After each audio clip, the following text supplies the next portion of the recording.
আমরা দেখছি যে অবশ্যই ষড়যন্ত্র চলছে, আমাদের অবশ্যই প্রশাসনের মধ্যে পক্ষপাতিত্বের প্রমাণ আমরা পাচ্ছি, কিন্তু আমাদের আস্থা জনগণের উপর। জনগণ যখন ঐক্যবদ্ধ হয়ে মাঠে নামে পড়ে, সকল কূটকৌশল নষ্ট হয়ে যায়। ইনশাআল্লাহ অবশ্যই ষড়যন্ত্র চলছে, অবশ্যই নির্বাচনকে একটি দিকে প্রভাবিত করার অপচেষ্টা চলছে, কিন্তু জনগণ পরিবর্তন চায়, জনগণ নতুন বাংলাদেশ চায়, জনগণ জুলাই সনদের বাস্তবায়ন চায়। এবং ইনশাআল্লাহ যে 5ই আগস্ট সবাই মিলে ফ্যাসিবাদকে বিতাড়িত করেছে, সবাই মিলে 12 তারিখ একসাথে মাঠে থেকে জুলাই সনদের বাস্তবায়ন এবং নতুন বাংলাদেশের সূচনা জনগণ করবে ইনশাআল্লাহ।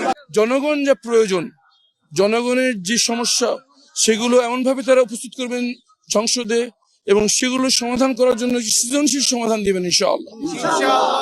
আমরা মনে করি আমাদের জবাবদিহিতা সবার আগে জনগণের কাছে, এরপর পুরো দেশের কাছে, এবং সবচেয়ে গুরুত্বপূর্ণ আমাদের জবাবদিহিতা আল্লাহর কাছে। আমাদের মৃত্যুর পর আল্লাহর কাছে আমাদের জবাবদিহি করতে হবে আমরা কিভাবে জীবন যাপন করেছি, এবং এটাই আমাদের একটি রক্ষা কবচ যে নির্বাচনের পর জনপ্রতিনিধিদের কেউ খুঁজে পায় না। আমরা যেহেতু ওয়াদা করছি মানুষকে সামনে, আল্লাহকে হাজিয়ে জেনে, এই ওয়াদা যদি আমরা রক্ষা করতে না পারি, আমরা আল্লাহর কাছে আমরা জবাবদিহি হতে হবে আমাদের। এই বিশ্বাসী আমাদেরকে নির্বাচন পরবর্তী সময় যখন কোনো ভোট থাকবে না, তখন মানুষের কাছে পৌঁছে দেবে ইনশাআল্লাহ। আমরা জনতার পাশে ছিলাম যখন নির্বাচন ছিল না, আমরা এখন জনতার পাশে আছি, এবং নির্বাচনের ফলাফল যাই হোক, সেবা নিয়ে জনগণের পাশে আমরা থাকবো ইনশাআল্লাহ। বাংলাদেশের এই মিরপুরবাসী, ঢাকা 14বাসী, তাদের সবচেয়ে বড় চাওয়া যে চাঁদাবাজ মুক্ত, মাদক মুক্ত, দুর্নীতিবাজ মুক্ত, কালো টাকা পেশি শক্তির প্রভাব মুক্ত একটি সমাজ ব্যবস্থা। আমরা সেটাই ওয়াদা করছি ইনশাআল্লাহ। জবাবদিহিতামূলক ইনসাফ ভিত্তিক সমাধি হচ্ছে আমাদের লক্ষ্য।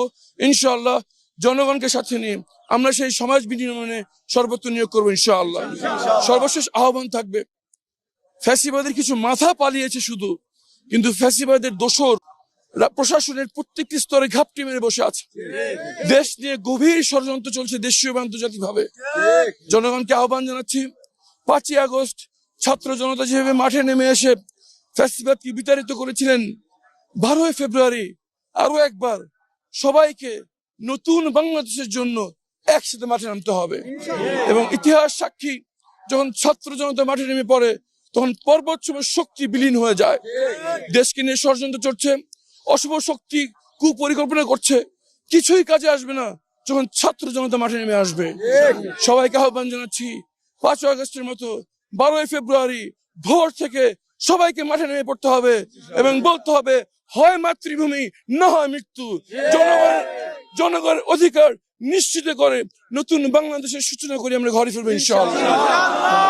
আমরা দেখছি যে অবশ্যই ষড়যন্ত্র চলছে, আমাদের অবশ্যই প্রশাসনের মধ্যে পক্ষপাতিত্বের প্রমাণ আমরা পাচ্ছি, কিন্তু আমাদের আস্থা জনগণের উপর। জনগণ যখন ঐক্যবদ্ধ হয়ে মাঠে নামে পড়ে, সকল কূটকৌশল নষ্ট হয়ে যায়। ইনশাআল্লাহ অবশ্যই ষড়যন্ত্র চলছে, অবশ্যই নির্বাচনকে একটি দিকে প্রভাবিত করার অপচেষ্টা চলছে, কিন্তু জনগণ পরিবর্তন চায়, জনগণ নতুন বাংলাদেশ চায়, জনগণ জুলাই সনদের বাস্তবায়ন চায়। এবং ইনশাআল্লাহ যে 5ই আগস্ট সবাই মিলে ফ্যাসিবাদকে বিতাড়িত করেছে, সবাই মিলে 12 তারিখ একসাথে মাঠে থেকে জুলাই সনদের বাস্তবায়ন এবং নতুন বাংলাদেশের সূচনা জনগণ করবে ইনশাআল্লাহ। আমি মনে করি এই ধরনের দায়িত্বহীন বক্তব্য দেওয়া থেকে রাজনীতিবিদদের বিরুদ্ধে থাকা উচিত। কারণ রাজনীতিবিদ হচ্ছে জনগণের নেতা, নেতা যেভাবে আচরণ করবে জনগণ সেটা ফলো করবে। নেতারা যদি দায়িত্বহীন বক্তব্য দেন, এমন বক্তব্য দেন যার মধ্যে জনগণের মধ্যে উত্তেজনা সৃষ্টি হতে পারে, এটা দেশের জন্য ক্ষতিকর, সমাজের জন্য ক্ষতিকর। তাদেরকে আরো দায়িত্বশীল হতে হবে, চিন্তা ভাবনা করে কথা বলতে হবে।